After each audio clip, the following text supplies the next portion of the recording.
Hello to all of you who are joining us today, and thank you. My name is Michelle Klock. I am delighted to welcome you to today's webinar titled Single Cell Analysis, Unveiling Tumor Heterogeneity, which will be presented by Dr. Rainer Blasius, an R&D manager with BD Biosciences.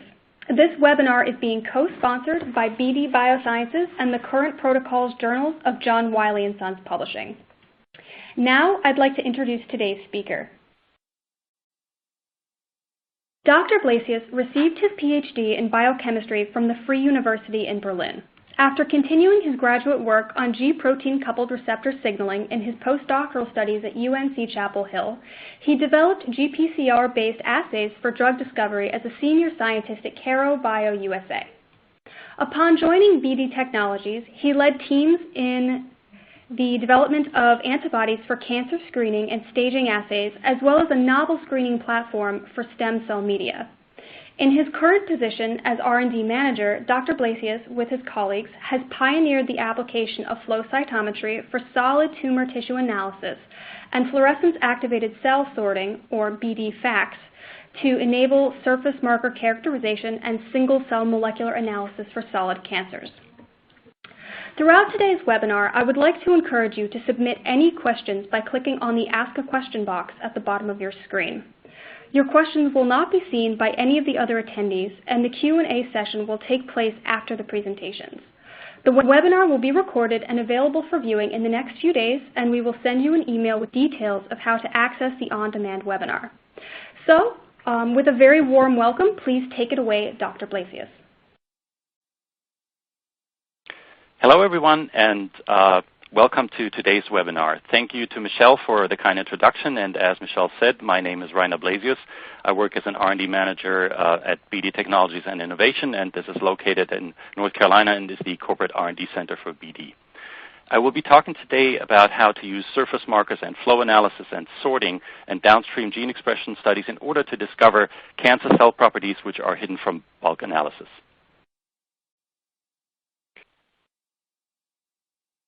To begin with, we might ask the question, why do we want to do single-cell analysis for cancer research at all?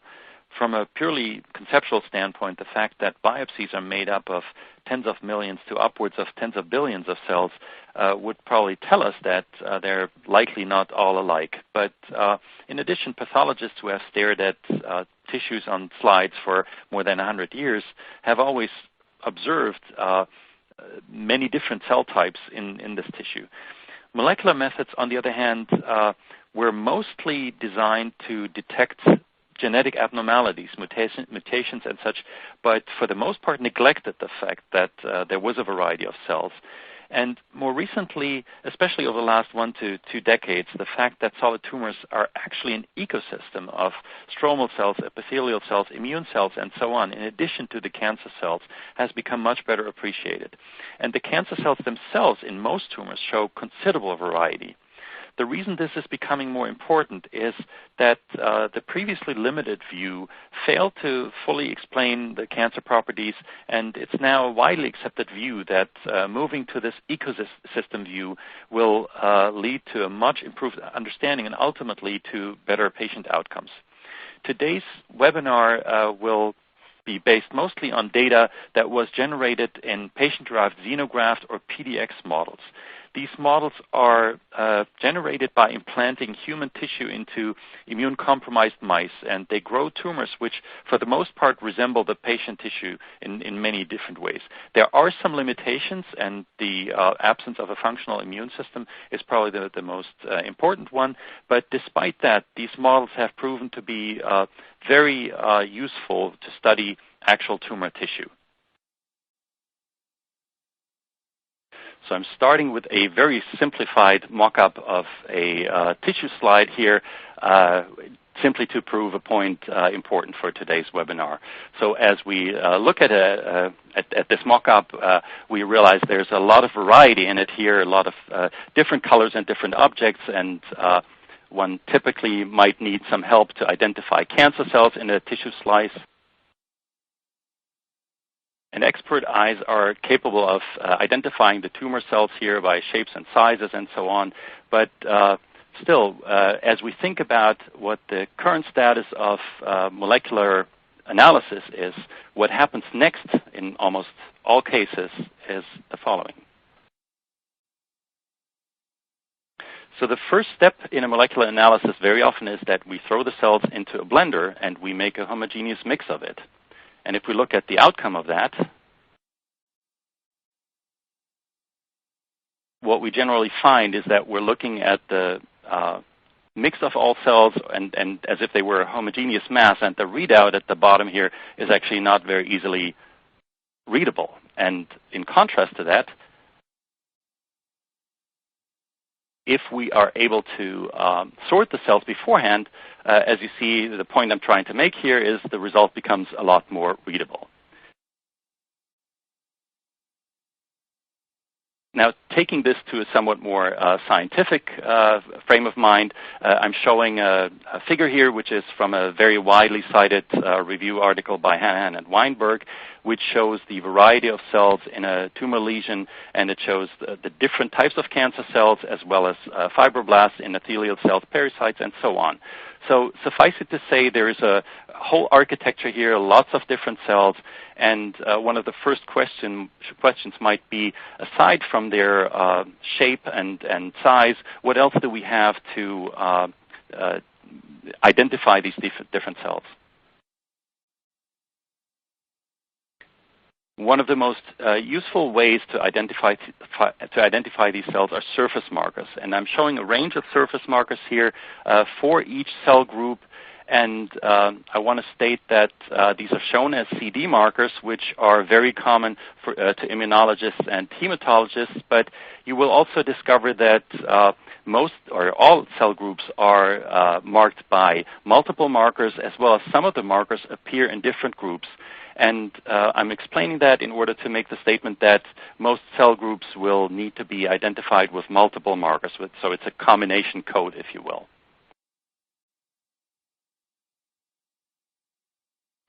So then if you're not an immunologist or a hematologist, you might be unfamiliar with the CD nomenclature, but you can think of it simply as something akin of a zip code. It's simply an unambiguous surface marker nomenclature, and you might actually be much more familiar with the surface markers than you thought if you just hear the CD name.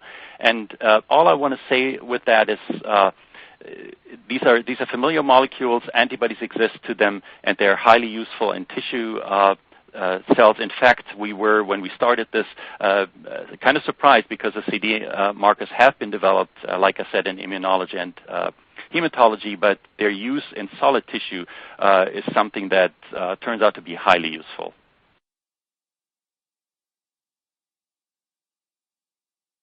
And as I mentioned earlier, what the data I'm about to show is from tissue-derived, from patient-derived xenografts, and in that case, the surrounding cells, other than the cancer cells, are mouse cells, so stroma and endothelial cells, and et cetera, are mouse cells, and only the cancer cells are human cells. And I just want to say that because in the following data slides, all I'm going to report about is human cells, and the mouse cells will be excluded from the data display. So taking us back to my tissue mock-up from before, what this means is that the mouse cells surrounding the tumor literally drop out of the picture. And what we're left with are just the human cancer cells. But within these within this community of neoplastic cells, you find quite a variety, as I tried to indicate with the different colors here. This is something that was already recognized more than 40 years ago, and I tried to highlight this here by mentioning a publication by Gloria Hepner and colleagues who in the late 70s already tried to submit a paper on this heterogeneity, and it was rejected by the reviewers, citing as reason that everyone knew that cancers are monoclonal. And she was successful to overcome this by stating the trivial fact for developmental biologists that she herself originally was monoclonal but became undeniably heterogeneous.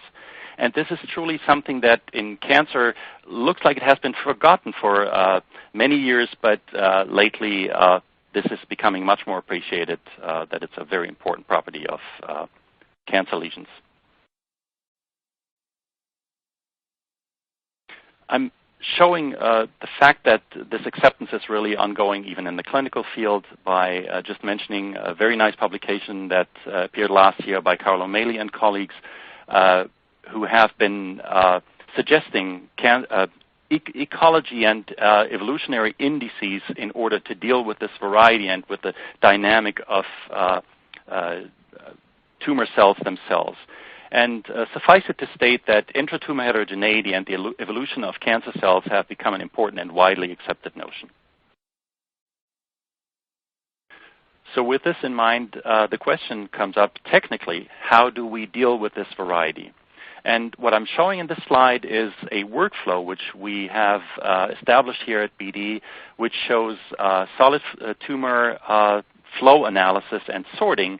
And it starts on the upper left with a tissue slice. Generally, what we work with is around 100 to 1,000 milligrams. We have worked with needle biopsies as well, but the restriction in tissue mass there, of course, makes it a little bit more challenging. First, this is being taken through a dissociation step, which employs mechanical and enzymatic means. We have developed a reagent that's called tumor dissociation reagent. It is available from BD currently as a special order product. The cells are then taken through a filtration step where aggregates are taken out, and downstream process from there is basically just like what some of you might know from blood-based cells. It includes cell washes, red blood cell removal, and followed by staining and flow analysis. And if you do flow analysis, everyone familiar with flow knows that you can also do flow sorting. And what's shown at the bottom here are downstream modalities after you have your sorted cells. You can do quantification, you can do DNA sequencing, gene expression, single-cell gene expression. So the boxes marked in green here are methods where we have proof of concept already established. And of course, once you have sorted cells, you can subject them to all other kinds of modalities as well.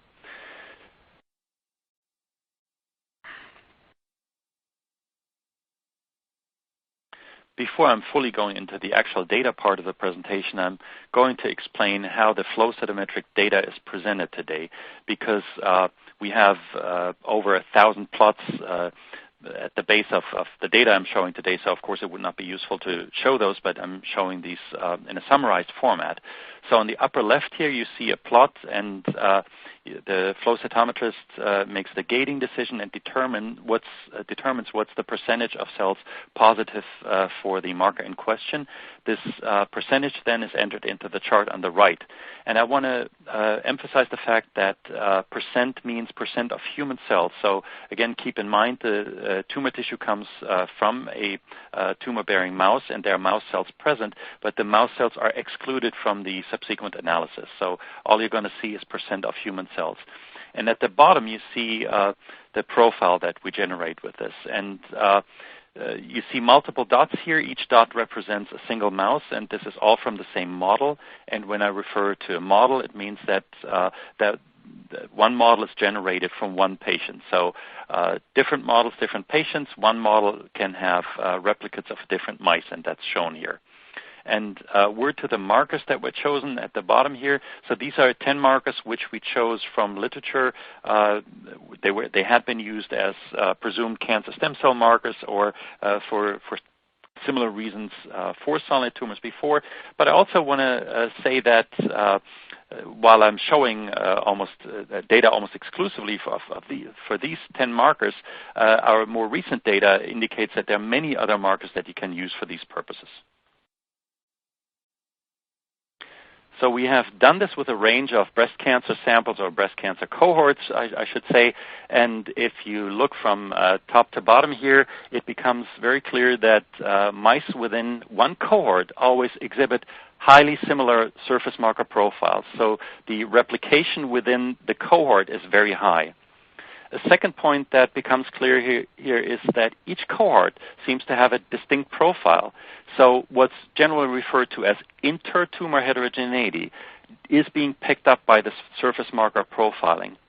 And on top of that, you will see that markers frequently are expressed on some cells, but not all. So like in BRC13, if you look in the middle there, CD133, there would be an expression of 60 or 70% or something like that. And what this means is that simply that not all cells in this tumor express this particular marker. In other words, we're seeing intra-tumor heterogeneity.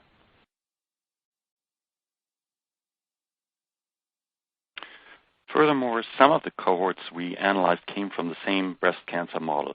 So for anyone unfamiliar with PDX models, I should add that you can propagate the tumor tissue through mice multiple times. That means you can take the tumor tissue grown from the first mouse, implant it into the next mouse, use that material, implant it into the third mouse, and so forth.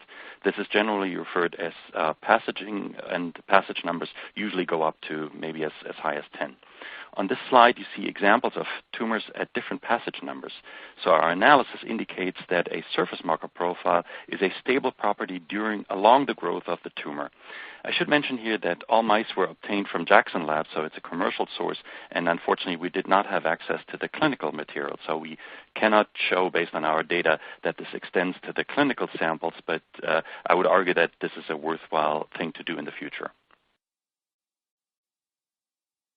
So we can take the same data and express this in form of a heat map. And again, I want to stress the fact the data you saw on the previous slide is the same data as this.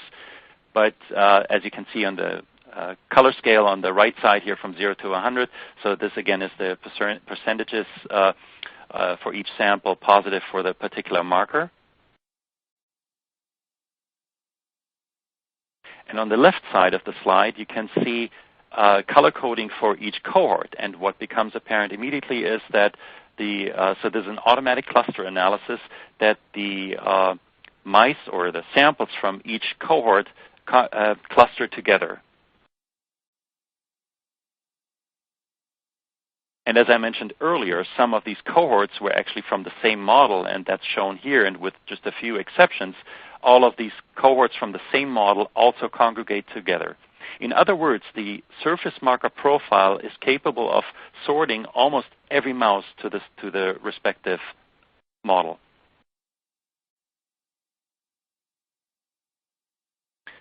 As we have seen from the data so far, these surface marker profiles are reproducible, they're distinct for each cancer model, and they suggest intra-tumor heterogeneity.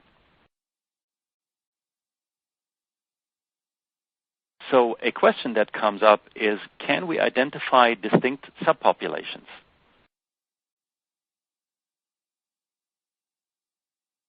And the way that we can address that question is through FACS sorting of the human cells, and we can follow that up by focusing on specific subpopulations within those human cells.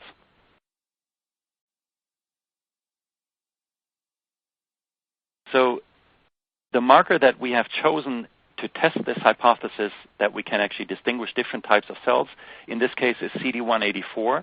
This was a choice because it's one of the markers that has been reported as a potential cancer stem cell marker. It is also increasingly an important drug target, but it was also chosen because in this particular cohort, we clearly saw a distinction between CD184 positive and CD184 negative cells.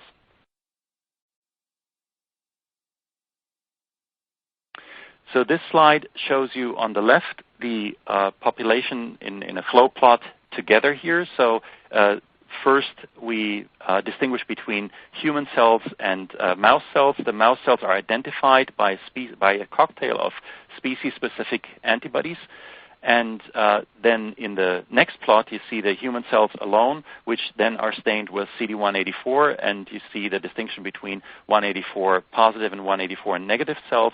So those populations are split, and on the right, you see the plots verifying inflow that we really have a pure positive or a pure negative population, respectively, for downstream analysis. So you see 4 groups of cells here: unsorted, human-only, CD184 high, and CD184. We repeated this with 3 different mice, so it's a triplicate, a biological triplicate, and it's all from the same model, i.e. from the same single patient.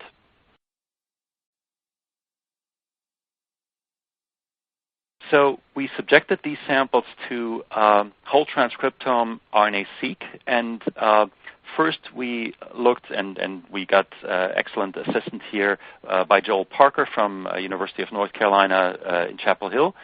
And we looked first at a PCA, sort of a global analysis to ask the question, are these cells different from each other in their gene expression profile or not? And you can see on the y-axis here a difference between the unsorted cells and pretty much everything else. And on the x-axis, you see a difference between 184 low and 184 high cells. And in the plot here, you see that the replicates all segregate together, so it really looks like a true biological signal that we're looking at. The next step was a comparison of the gene expression profile of our samples with the breast cancer samples in the Cancer Genome Atlas, or TCGA. The heat map on the right shows expression levels of the various genes across the y-axis of the plot, and along the x-axis you have all the samples in the breast cancer samples in TCGA. Above the heat map, you see a color coding bar there, which indicates the molecular subtypes you see in the legend on the upper left of the heat map. These subtypes were pioneered by the lab of Chuck Peru at UNC Chapel Hill, and Joel Parker is affiliated with that lab. His analysis determined that all of our samples, so the unsorted as well as the subpopulations, group within the basal subtype. It's not necessarily surprising to find the unsorted cells there because it's a triple negative mouse model, but the sorted populations, of course, are quite distinct from each other. So according to this analysis, at least they are not any more similar to one of the other molecular subtypes than they are to the basal breast cancer. So they are all bona fide basal breast cancer cells. Then the following step of the gene expression profile analysis is to ask the question, which of these genes between the CD184 high and the CD184 low population are different? And we discovered at a very high stringency, around 770 genes, which are were differentially expressed between 184 high and 184 low. And the genes actually fall into very distinct buckets. The CD184 high cells express genes specific for proliferation and cell cycle. In contrast to that, the CD184 low cells have higher expression of genes connected to hypoxia, EMT, ECM regulation, basal markers, and so on. So what becomes clear here is these two different subpopulations seem to have distinct roles within the tumor lesion. This impression was amplified by subsequent pathway analysis, which again showed that, and I want to stress with high statistical significance, that the CD184 high population seems to be engaged in proliferation and pretty much nothing else. In contrast to that, the CD184 low population is engaged in various environmental regulatory activities like extracellular matrix, angiogenesis, epithelial cell differentiation, and so on. This interpretation is consistent with observations by other investigators who have described cells with different proliferation speed, and generally the slower cells are being regarded as having a bigger role in drug resistance. They're usually candidates for cancer stem cells, and I want to also mention the fact here that the cancer stem cell model has undergone a maturation, so I might prefer using the word tumor-initiating cells because it's not as a static model. But suffice it to say, these CD184 low cells might be the more interesting population. And right around the time that we did this, a publication by Levi Garraway's lab appeared. And this paper describes a gene signature which is called the axel gene panel, which originates actually from an earlier lung cancer paper by Zhang et al., but in the Levi-Garraway publication a couple of years ago, it was used to investigate melanoma, and they described a specific set of 100 genes. And we tested the presence of these 100 genes in the CD184 low cells and discovered that they were significantly higher expressed in this population. Again, this echoes this impression that the CD184 low cells within this breast cancer lesion are tied to possibly to drug resistance and to organizing of how these cells grow.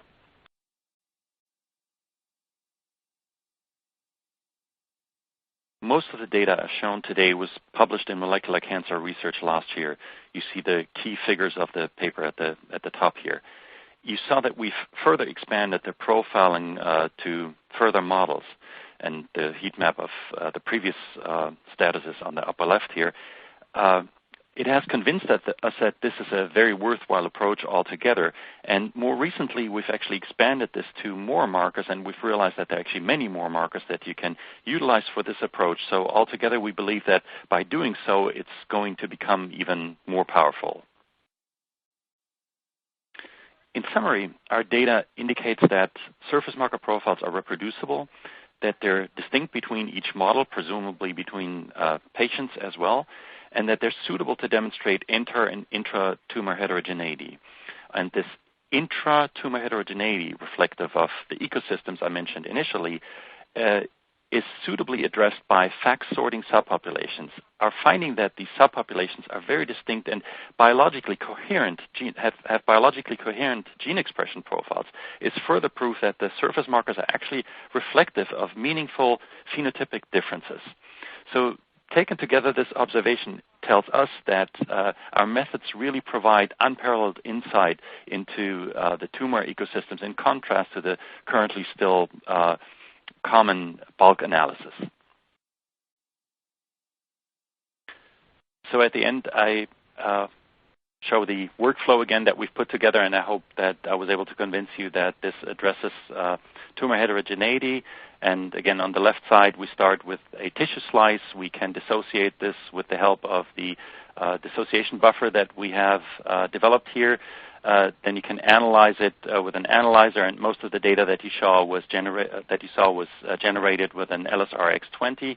The sorting experiment were done with a fax aria, but we also offer the fax melody, which is easy to use. And on the far right, I'm showing the Rhapsody platform, which is a recent addition to the BD portfolio, which allows you to do single-cell analysis. I want to stress the fact that the data that you saw was not generated with that, but as I was explaining earlier, once you have your sorted cell populations, you can subject them to any downstream modality that you want, and I'm hoping to be showing data generated with a single-cell gene expression soon.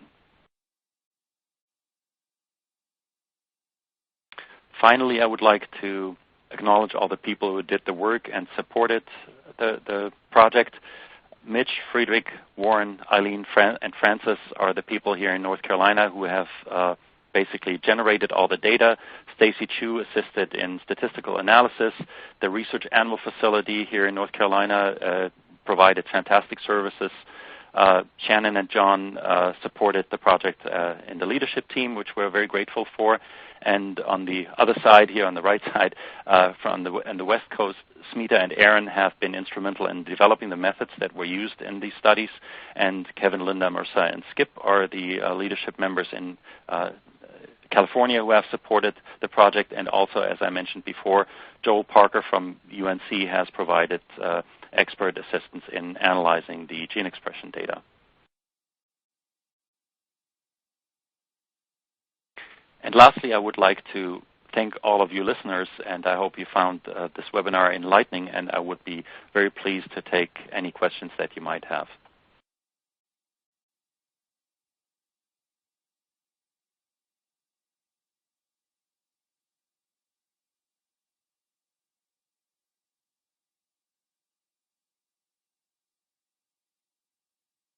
Thank you very much for that wonderful presentation, Dr. Blasius. Now let's go ahead to the question and answer segment. So if you haven't yet submitted a question for our speaker, now is the time to do so.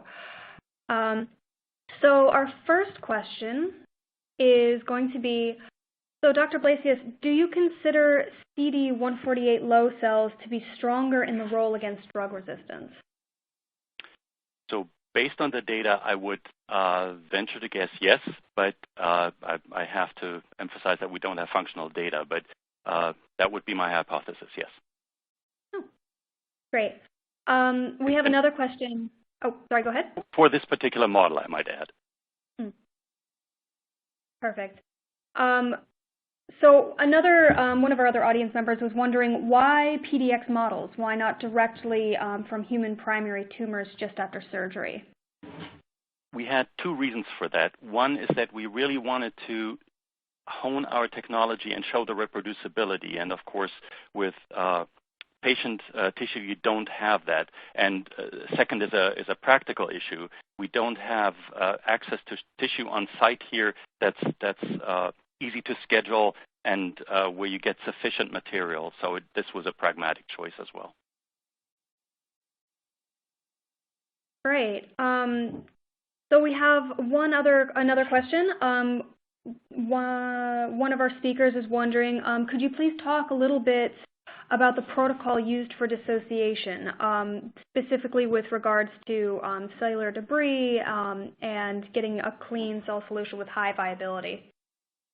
Sure. I might start at the end here. So viability, do keep in mind that a lot of tumors actually have necrotic cells. So to expect very high viability with a tumor of any appreciable size may be unrealistic. So one has to account for that.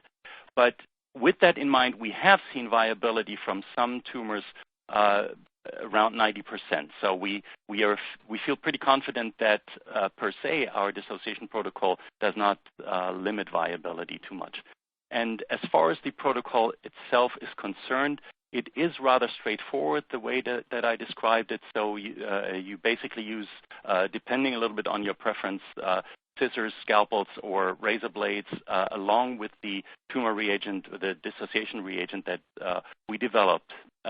Debris is something that, of course, you will end up with at the lower size, but you account for that during the gating process in the flow cytometry. Great. We have another speaker or another audience member thought this was a very interesting approach, especially for pathologists, and would like to know how it would compare with direct NGS analysis. Direct NGS analysis, well, I'm not exactly sure I understand the question completely, because direct NGS analysis, the way I understand it, is you go for DNA sequence. So what we were after is gene expression of particular groups of cells, because if you look at the bulk of the cells, you get the average of gene expression profile from everything in there. And as I was trying to point out earlier, and I'm sure you're aware, there's a great variety of cells, and if we separate them first, then the gene expression profile with regards to what it says about function is much more accurate to the actual cell group. So I'm not 100% sure I really answered that question, but that's the best, the way I understand it. Well, we'll take it. Thank you. So would you expect differences in tumor heterogeneity from PDX models if human cancer cells were also implanted with human stromal cells or other types, rather than using mouse cells to establish the tumor architecture? A bit long.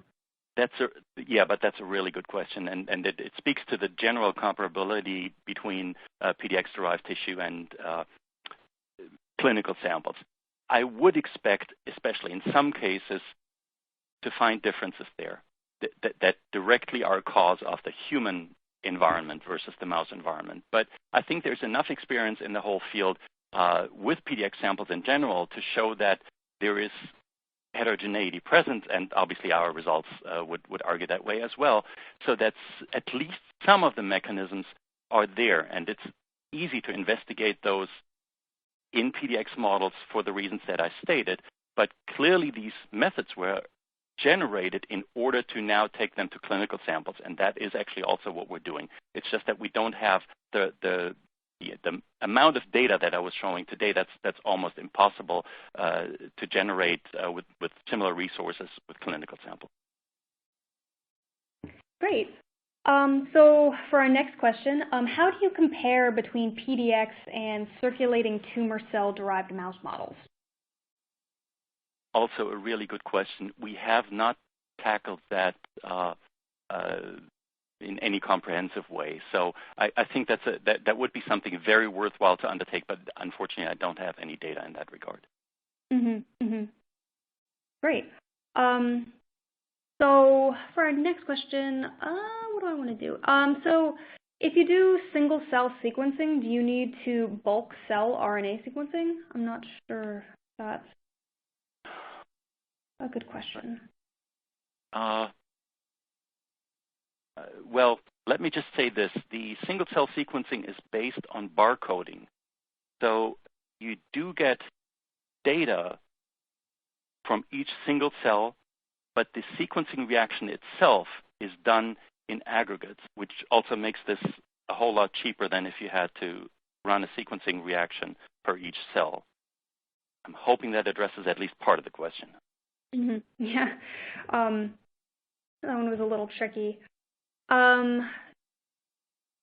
So another question regarding the PDX model. So what is the profile of cells used for transplantation, and do you think it properly represents the original human tumor heterogeneity, especially if comparing single cells from the original tumor to the PDX transplanted cells?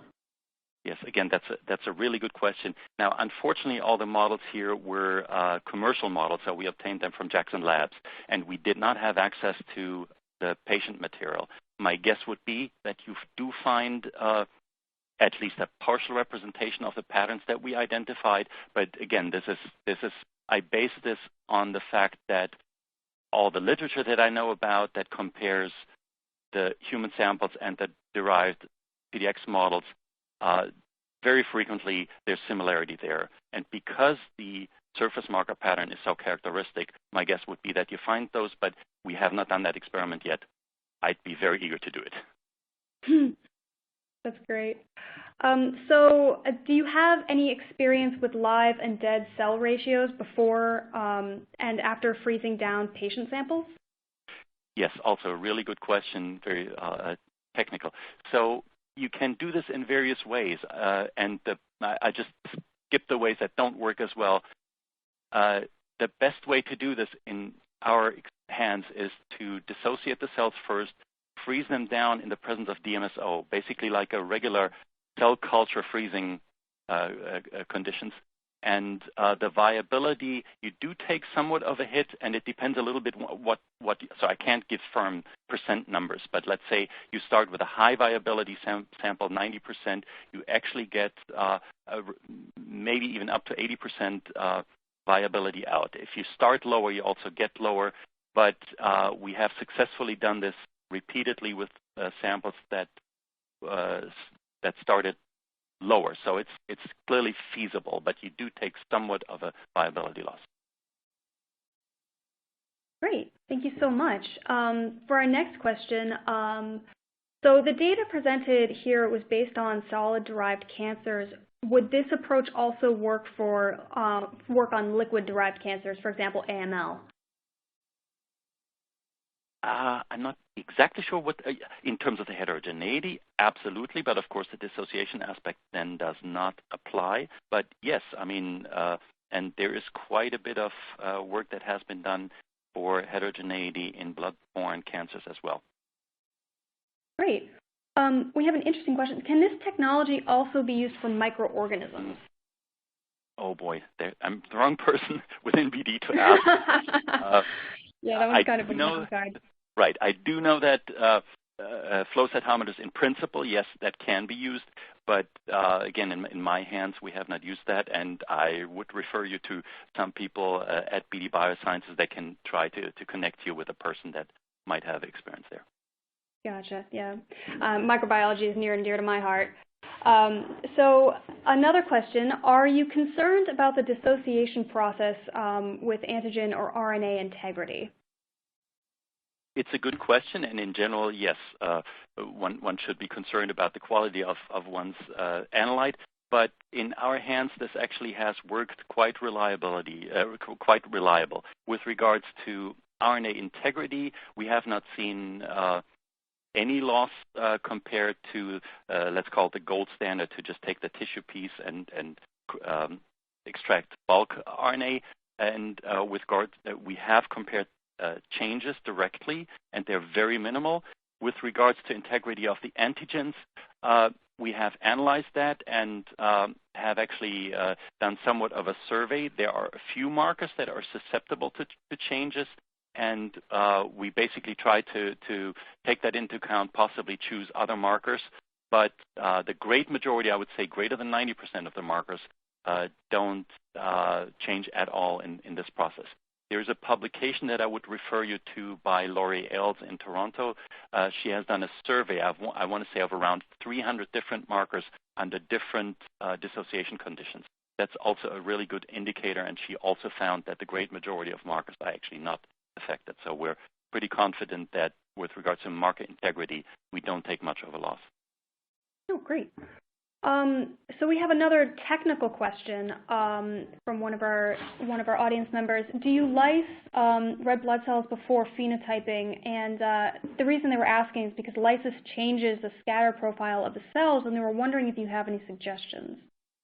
We do lyse the red blood cells because it is the regular workflow, like with blood-derived cells, and we actually have not really looked at the changes there. So it's since we haven't focused on the morphology either, but just on the marker profile, we haven't really taken that into account. Okay, great. Do you think that this is applicable for the immune cells in clinical samples?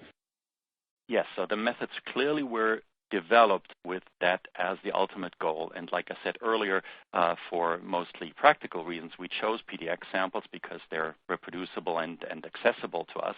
But we have some experience with clinical samples there, and they all indicate that, yes, our methods are actually very suitable for clinical samples. And we will be publishing some of that in the future. Great. We have one question. I'm not sure if this is something you can answer. One of our audience members was wondering about what the current status of single-cell proteomics is with relation to this technology. Well,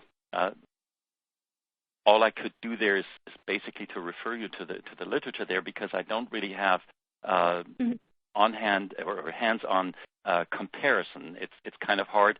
Now, what I would say is that for anybody who has access to a flow cytometer, or even if you currently don't, I was mentioning some of the cytometers that are now being produced for that are easier to use. But if you do have access in any form, then it's something that is based on a lot of experience. And other means of proteomics, mass spec, for example, they tend to be a little more involved technically in terms of setup and everything. So I would just provide that as an incentive to go this route. But of course, there are other ways to do this as well. Great. So I think that might be it for our questions, unless anybody has any last-minute questions they would like to submit through the question and answer session. I'll give you a couple of seconds to type anything out that you might want to ask Dr. Blasius while we have him. All right, I'm not seeing anything else pop up.